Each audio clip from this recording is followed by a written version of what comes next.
มาทุกคนมันถือกว่าแบบนี้ทุกคนปานพี่บ้าเนี่ยมิงนะก็เสียเงินจ้าง มาแล้ว ข่อยกับปงขี้ข้านี่มารีวิวขายดินซ้อยนี่แต่มาเฝ้าจุข่อยกับแต่งตัวคือป้าทุกคนมีเบิ่งหน้าจุข่อยแต่งตัวนี่ปานไปให้เป็นนาไปหมอไปสวนเราไม่ว่าให้จุข่อยแบบนี้ผู้ใดสิมาซื้อดิน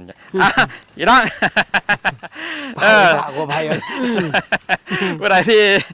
อยากได้ดินทำเลทองตัวนี้เหมาะแก้การเฮ็ดห้านขายเครื่องเด้อเพราะว่ามันเป็นทางซอดไปใส่วัดหัวเสียงตัวนี้ก็เป็นทางใหญ่เป็นหมู่บ้านใหญ่ละ